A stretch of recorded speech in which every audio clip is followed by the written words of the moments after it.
Nos acompaña el especialista en salud pública, el señor Omar Neira. ¿Cómo estás, señor Neira? Mario, buenas noches. Gracias por la invitación. Un placer de conversar contigo. Igualmente. Bien, conversábamos con nuestro anterior invitado acerca de la acusación que ha presentado la fiscal con relación al vacuna Gate y que involucra no solamente al expresidente Martín Vizcarra, sino también a la entonces ministra de Salud, la señora Pilar Macetti. ¿Qué piensa usted, que esta es una denuncia atinada?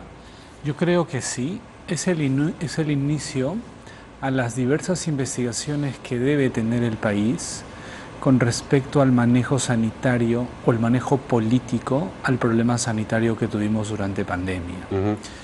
225.000 muertos, ser el país comparativamente con el mayor número de fallecidos del mundo, en muchos casos por una mala política sanitaria, a pesar que la evidencia era distinta, merece una explicación al país.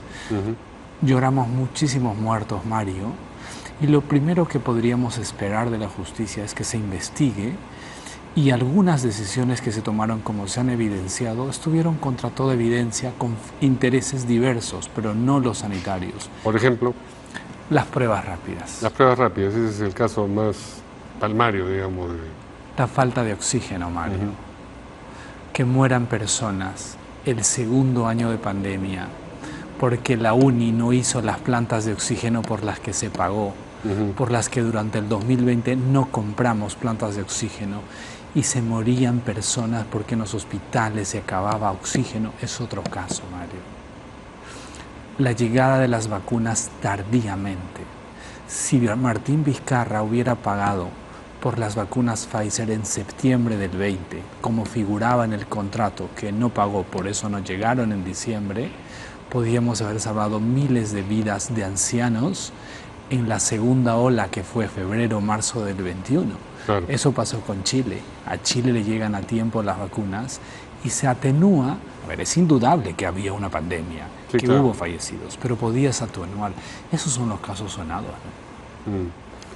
Y la atención primaria también, el hecho de que se descuidara la atención primaria es parte de este... Ya hay todo un análisis, muchísimos en ese momento reclamamos, ¿cómo es posible que cierres el primer nivel de atención, Mario? Porque es ahí donde recibes a las personas. Los hospitales colapsaron porque esa red que debió funcionar nunca estuvo abierta hasta el año pasado, irresponsablemente.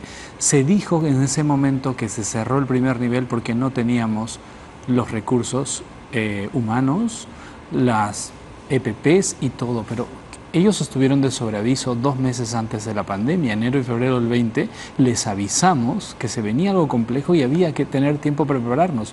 No lo quisieron hacer, Mario, no lo quisieron hacer. Pero, digamos, dentro de todo de esta pobre administración, por decirlo eufemísticamente, del problema sanitario, hay, por un lado, incompetencia y desidia, y por otro lado la sospecha de voluntad de hacer negocios por debajo de la mesa, no tomando las mejores opciones ni decisiones. O sacar provecho, ¿no? El caso, sí, bueno, la denuncia constitucional tiene que ver con eso, ¿no? Conclusión de sacar provecho usando este cargo para un beneficio. Bueno, el hecho de vacunarse, efectivamente, ¿no? Claro. Es el caso del Vacunagate, esa es la muestra concreta, sí, claro.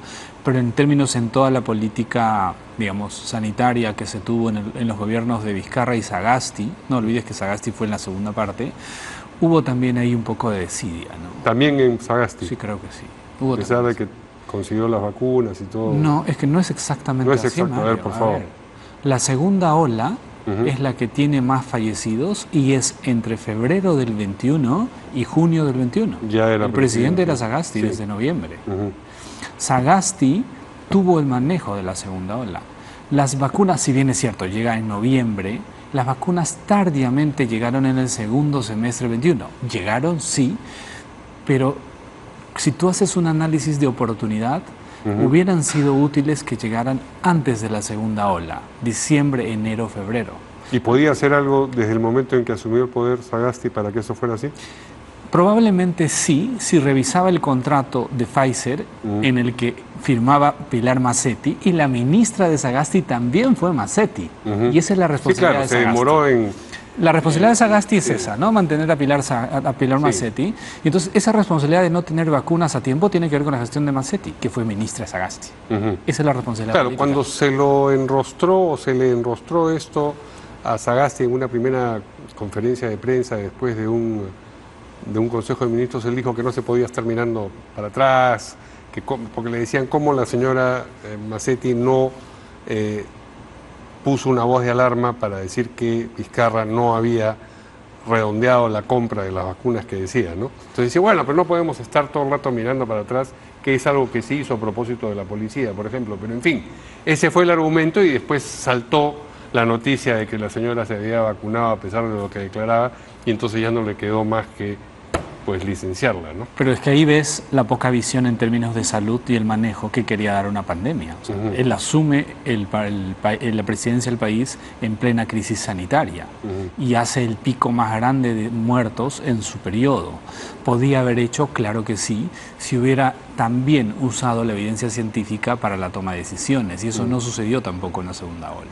El otro caso clamoroso es el de las pruebas rápidas, porque cuando se trajeron las pruebas rápidas que le podían decir a uno si hacía 15 días había tenido COVID, no si lo tenía en ese momento, o en fin, evitar el contagio en ese momento, se dijo esto, y el gobierno, el ministro de Salud, el señor Zamora, decía, no, por favor no sigan haciendo olas, ¿no? Casi era hacer un antipatria hacer este argumento, que ahora resulta obvio, ¿no?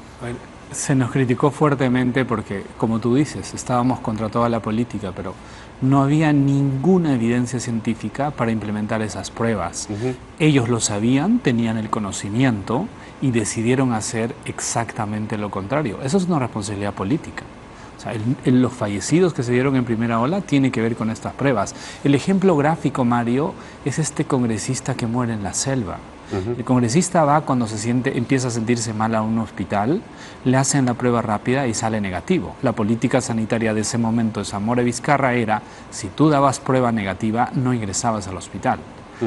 ¿Pero qué significaba eso? Pero tenías el virus. Cuando días posteriores con mayores síntomas regresa al hospital y ya sale positivo, era tarde, porque el sistema de salud del señor se había deteriorado importantemente.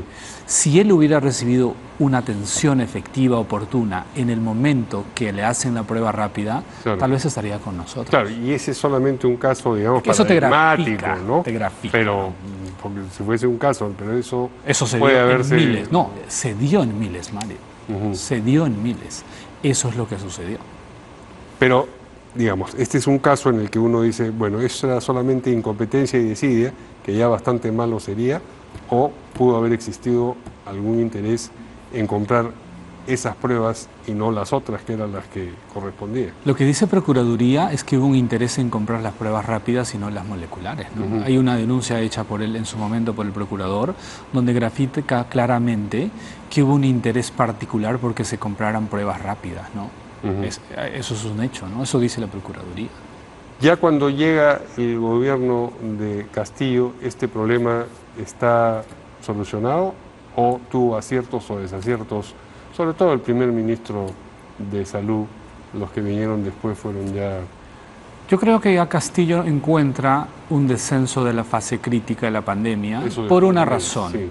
Desde el punto de vista de salud pública, llegamos a julio del 2021 con tal vez el 90% de la población contagiada. ¿Eso qué significa a la luz de los hechos de hoy que en ese momento advertíamos? Que esa población tenía alta inmunidad por el propio contagio. Si bien es cierto, no estaba altamente vacunada a julio, era solo un porcentaje pequeño, que es 15%, rebaño, pero venía, así es.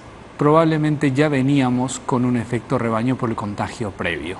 Somos el país con el mayor número de fallecidos, per se, tenemos el mayor número de contagio, pero hoy a la luz de todos los hechos, somos también el país con la mayor protección, por eso que desde ahí ahorita estamos pasando la sexta ola. ¿Alguien lo siente? No. ¿Hay alguna restricción? No. porque tenemos una buena protección, dada por el contagio natural, dada por las vacunas. Si bien es cierto, llegaron las vacunas en el segundo semestre, se aceleró como se dijo que se tenía que acelerar. Sagasti no quiso acelerar las vacunas. En su momento, recuerdas que criticábamos por qué solo se vacunaban en ciertos sitios, por qué no se abría, por qué no se hacía un plan. No se implementó así, se hizo a cuentagotas. O sea, digamos, recordemos el momento. No sé si había un interés de manejo político, un poco de ineptitud, pero recordemos los momentos cuando hacíamos colas en los colegios para poder ingresar por una vacuna. Sufríamos. O sea, esas realidades las hemos olvidado, Mario, pero eso nos pasó. Ya Castillo, con poca visión, intentó hacer una fábrica de vacunas Sputnik. Recordarás que ofreció unas vacunas que nunca se probaron en el mundo. Y a partir de ahí tuvo unas idas y vueltas, pero dale, lo de Castillo creo que en ninguna área fue competente, ni en educación, donde podría haber sido, fue capaz de presentar una sola propuesta país, ¿no? Muy bien, o bueno, no muy bien en realidad, pero lastimosamente. Esa es la situación que hemos tenido y que tenemos todavía en alguna medida. Muchas gracias al especialista en salud pública. Gracias, Manuel.